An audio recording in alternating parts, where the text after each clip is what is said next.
Hello and welcome to the news on HOMEF TV. I'm Kome Odomo. Here are the highlights. The crisis of human security, mining, Nigerians' new oil resource, plastic pollution, the waste problem worsening Nigerians' flood.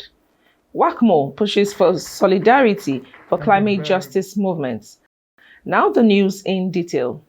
The third Nigerian Socio-Ecological Alternative Convergence (INSAC) was convened by Health of Moderates Foundation (HOMEF) and her partner organization with the theme Deforestation, Mining and the Crisis of Human Security in Nigeria.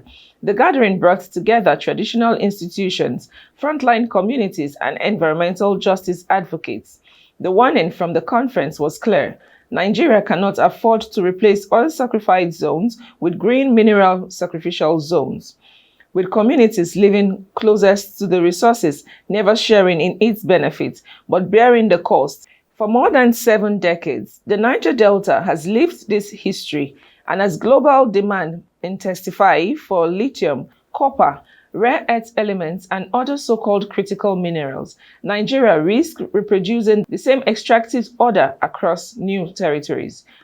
The third Nigeria Socio-Ecological Alternatives Convergence called for a fundamental shift in how Nigeria governs its forests, minerals, and energy transition, noting that not every mineral deposit should be mined. It noted that when crude oil was discovered in commercial quantity in 1956, it promised prosperity, which was expected to transform Nigeria into an economic powerhouse.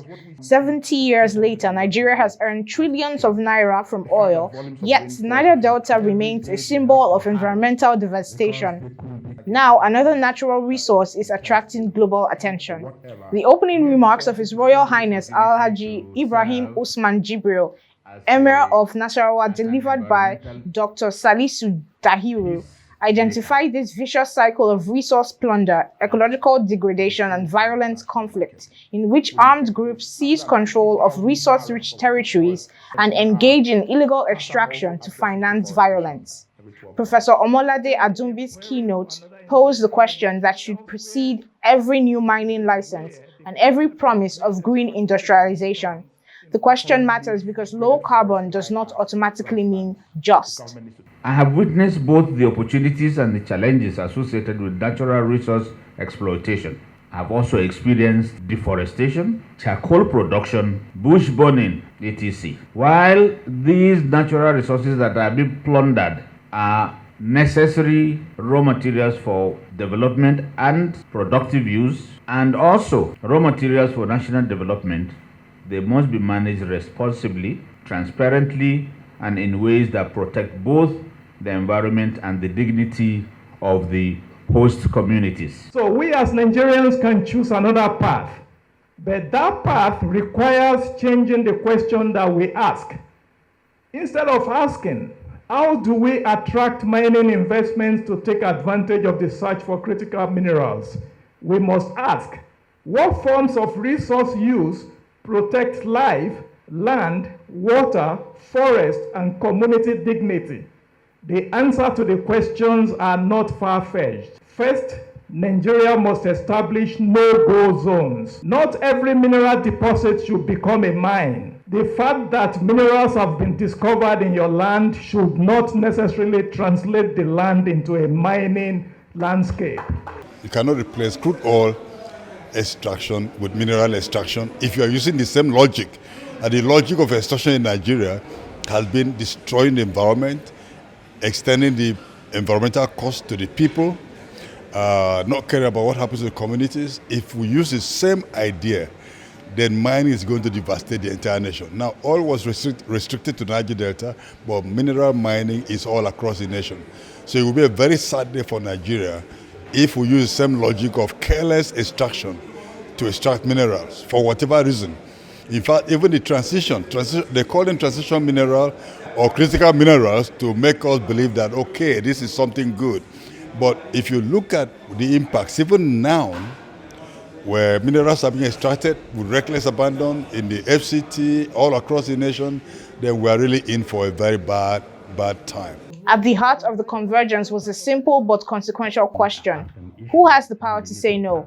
Communities are invited only after licenses have been issued, leaving them to negotiate compensation for damage already deemed inevitable. I'm also saying now that what happens in the south affects those in the north and everywhere in this world.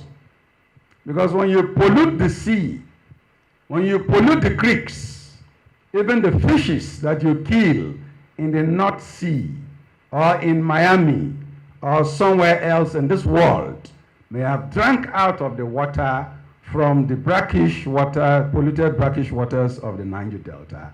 And so someone in White House may just be eating some poisoned fish. Bila is burning, Bila is bubbling. Right now, everywhere is toxic. The sources of water are all contaminated because the rivers are bubbling, inside people's home are bubbling, wells, boreholes, monopumps are bubbling. The model primary school, everywhere within the school premises is bubbling with gas. Something has to be done urgently. The Nigerian Socio-Ecological Charter is a bold call for a profound and absolute overhaul of Nigeria's socio-ecological landscape. It's a vision and a blueprint for a sustainable, just and equitable socio-ecological order that places the highest value on the well-being of people and the protection of the natural environment. The choice is whether Nigeria becomes a quarry for the world's next industrial revolution, exporting raw minerals while communities absorb the ecological costs, or whether not everything beneath the soil must be mined, nor must every forest be monetized. The presence of a commercially valuable mineral does not create an automatic entitlement to extract it. Communities must also have the power to shape decisions before licenses are issued.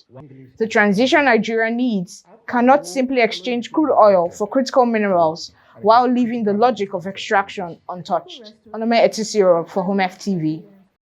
In a 2-day community dialogue and training on just energy transition with the theme Cultural Tools to Build Resilience, organized by Health of Mothers Foundation, residents of Ayetoro community in Ilaje local government area of Ondo State renewed calls for urgent government intervention to save coastal settlements from environmental devastation, warning that the community is gradually disappearing due to impacts of exploration and rising ocean surge.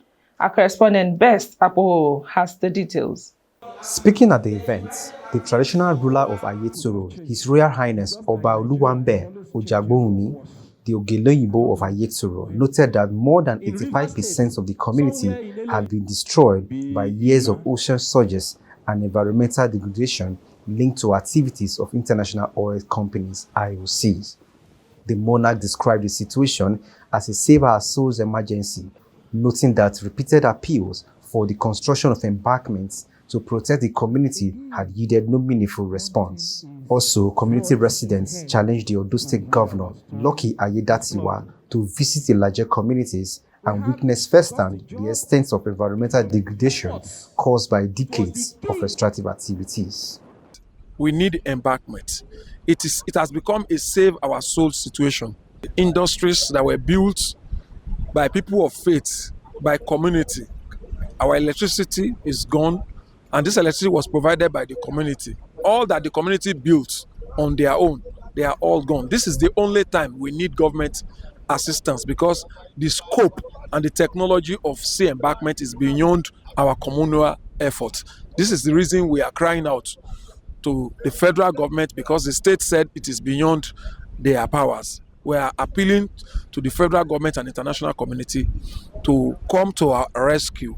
We want the government officials to come down here. Let Governor Ayedatiwa come down. He is from Ilaje, and since he has been in this position, he has never visited Ayetoro for once. We want President himself to come down. We are part of this Nigeria. They are using our money to fund whatsoever they want to do, to embark on the project they are doing. But yet, where they are mining the oil, where they're taking the oil, where they are using the oil, because I believe Nigeria money depend on this oil money, where they are getting the oil, we were neglected, totally neglected. Before we have City Hall, we have other space, even for sport, for football, things like that. We even have mini stadium, but now all has gone. We are begging the federal government, because it's the duty of federal government to even call them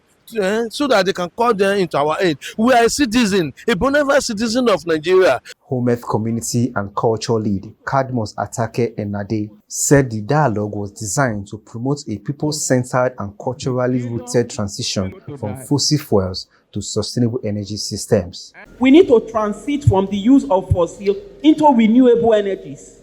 But they will now tell you is energy transition. But in the energy transition, they don't add it.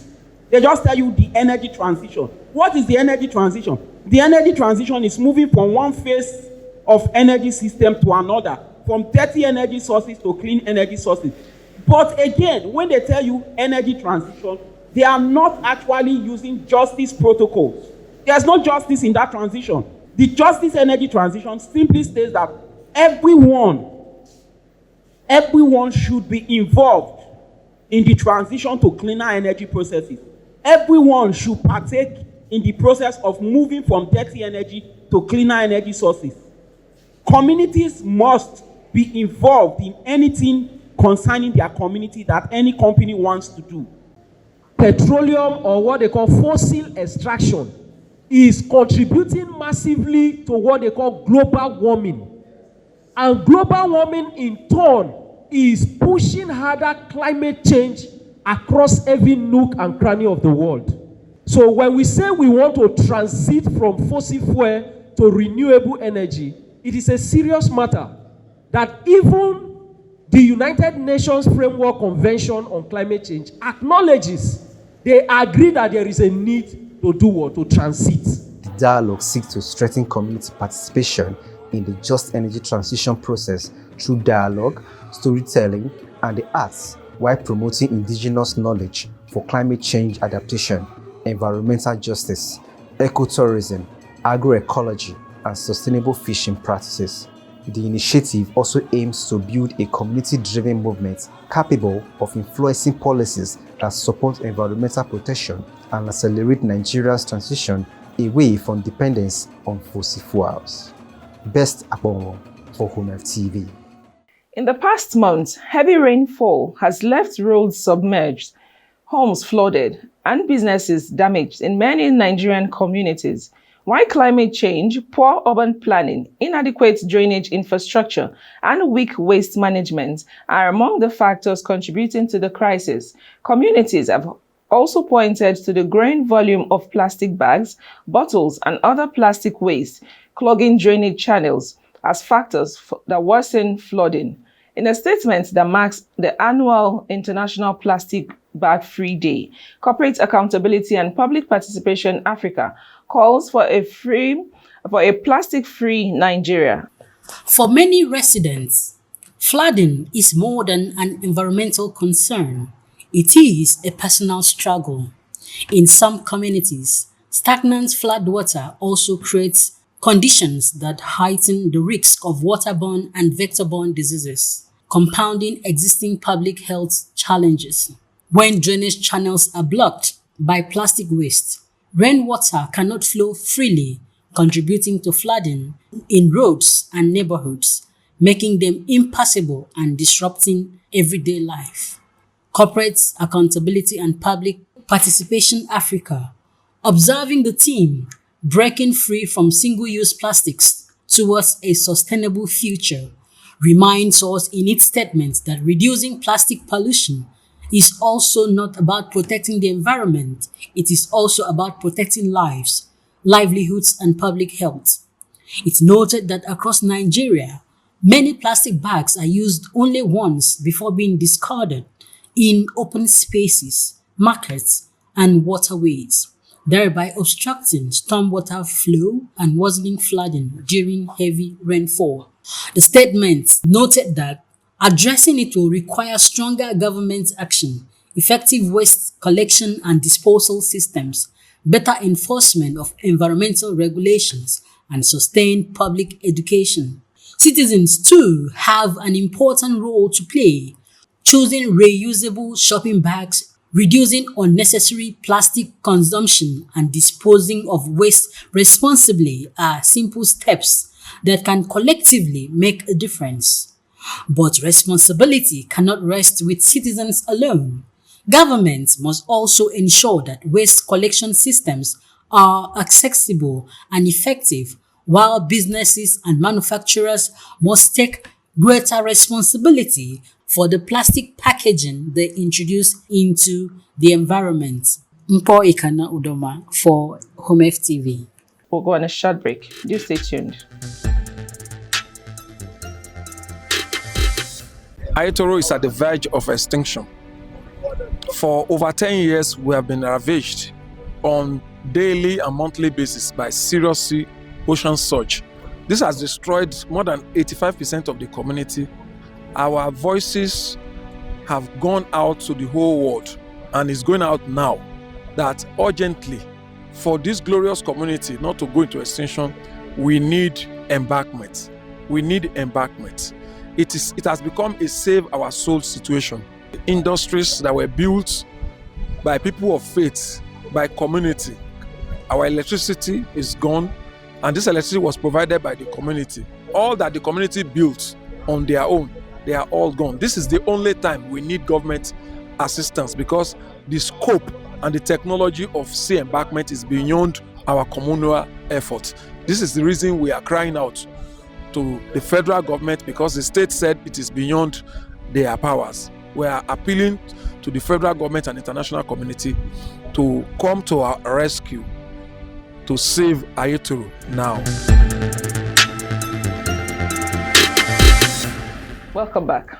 West Africa is living through a convergence of crises across the region: rising temperatures, prolonged droughts, destructive floods, coastal erosion, biodiversity loss, pollution, deforestation, and expanding extractive industries are undermining livelihoods, food system, and the ecological foundation on which millions depend. It is against this backdrop that Health of Moderates Foundation, HOMEF, convened civil society organizations, grassroots movements, academians, indigenous knowledge holders, and community representatives from West African countries for the second West Africa Climate Justice Movement convening under the theme, Building Solidarity for Climate Justice in West Africa.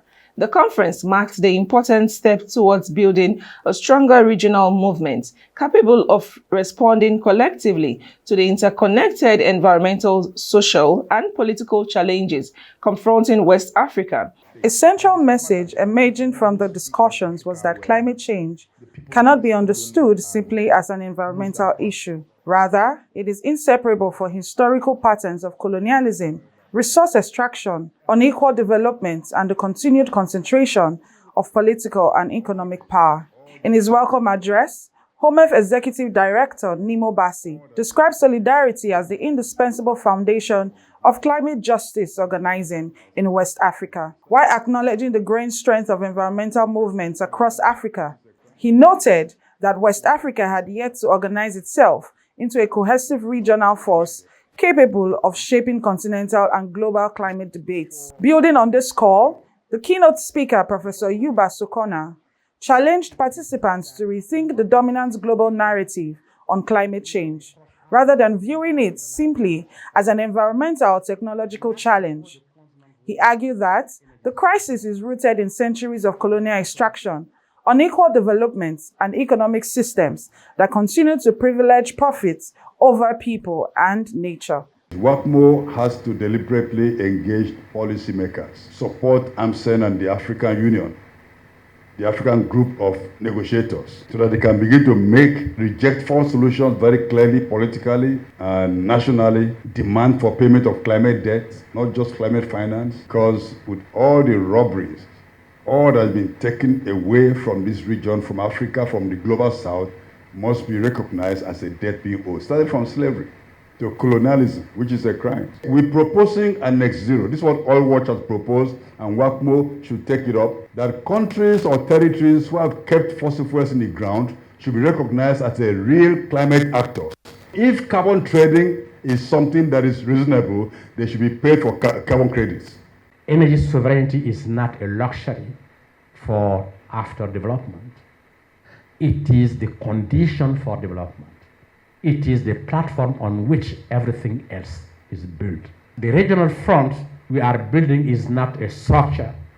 It is a relationship between communities, between generations, between those who are already suffering and those who understand that the return is coming. The climate justice movement in West Africa cannot win alone, not because the analysis is wrong or the demands are unreasonable, but because the forces we are confronting are global, and they will not be moved by a regional pressure alone. And then we need alliances. The experiences shared by delegates from across West Africa reinforced a common reality that climate and ecological crises facing the region are deeply interconnected. Although countries differ in geography, political context, and economic structure, communities across West Africa are confronting similar challenges arising from unsustainable extraction, weak environmental governance, climate vulnerability, and development models that prioritize economic interests over ecological protection and human well-being. Deforestation is a very serious problem in Sierra Leone, as I speak.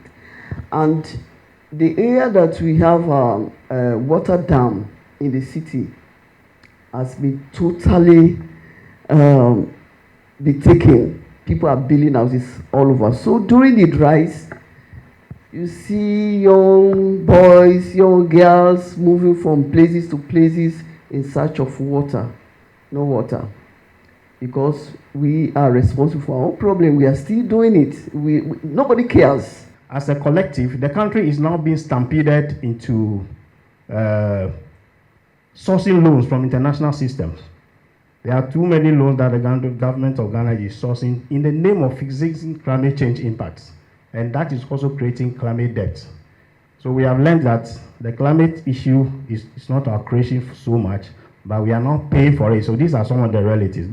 The convening therefore reaffirmed that a just transition must be built on energy sovereignty, one that enables African countries to determine their own development pathways, strengthen local manufacturing, promote technology transfer, support community-owned renewable energy systems, and ensure that Africa's natural wealth contributes first and foremost to the well-being of its own people. Eselo Janelo for HOMEF TV.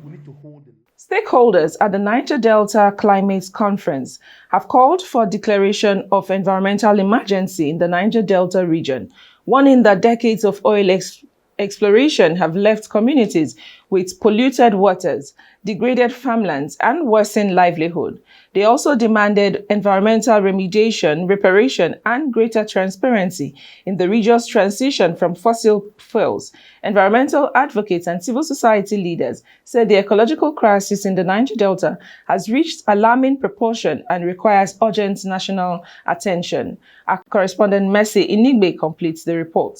Executive Director of Health of Mother Earth Foundation, Nimo Basi, called for the immediate remediation of polluted communities across the region, describing environmental restoration as a pathway to job creation and the revival of lost livelihoods.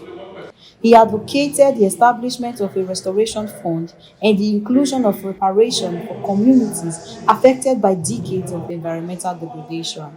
Other environmental advocates stressed that climate change is a global concern, but said the environmental realities in the Niger Delta demand immediate action, noting that settlement alone cannot deliver justice for the affected communities. When we speak about climate change, it's not only about the carbon or the greenhouse gas or the ozone layer. It's about the ground we live on. It's about the water we drink. It's about the air we breathe. And we have to clean up the place. Our people are drinking obviously polluted water. This is against the right of the people to life. So what we're talking about is, and it's a national emergency. It's not something, it's not like global warming sounds nice. Everybody wants to be warm. But you are roasting the Niger Delta. There's fire at Ororo Oil Well 1 that has been burning for 6 years. We're talking about climate change. Nigeria said we're doing very well. Gas flares everywhere, new gas flares coming up. In Okrika, fire has been burned on the river in the community for 2 solid years. Abile, oil is bubbling, gas is bubbling all over the place. In people's homes, on the streets, in the rivers.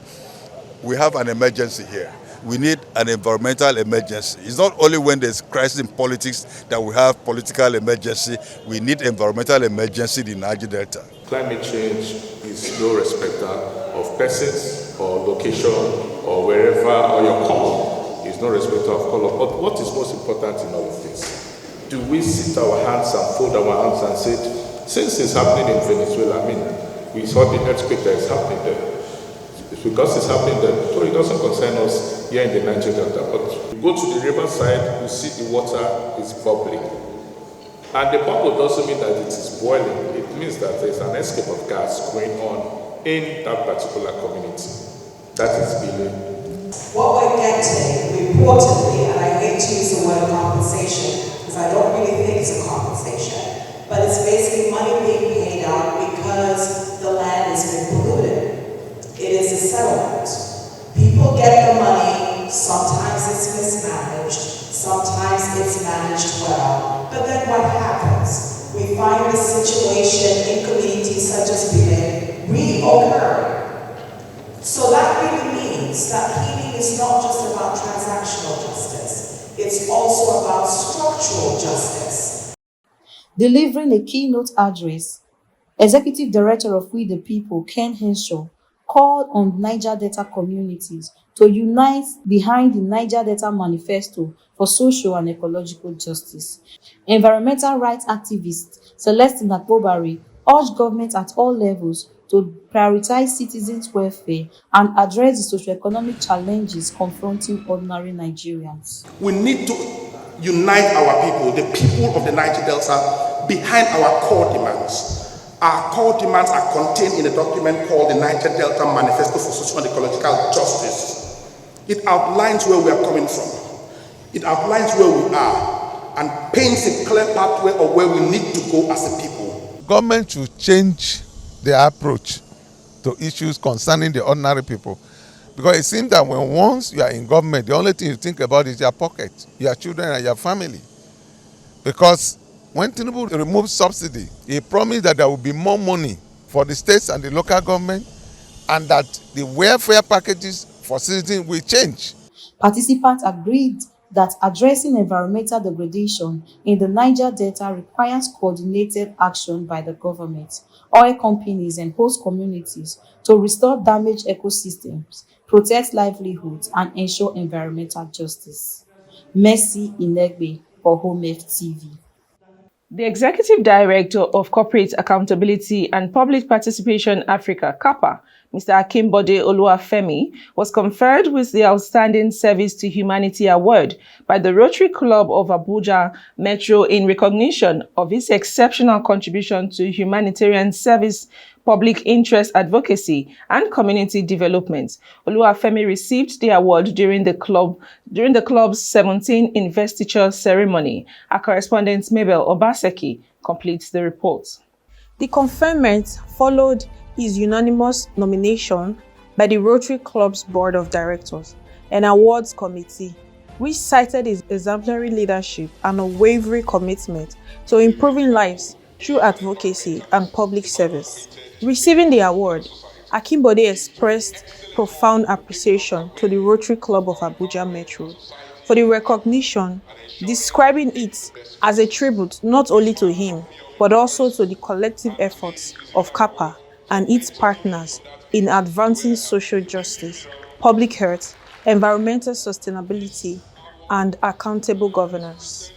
CAPA congratulates its executive director on the honor, describing it as a fitting recognition of his decades-long commitment to advancing the public interest through evidence-based advocacy and principled leadership, noting that over the years, Akimbode has played a leading role in campaigns promoting healthy food policies, tobacco control, environmental justice, corporate accountability, democratic governance, access to safe water, and the protection of vulnerable communities across Nigeria and Africa.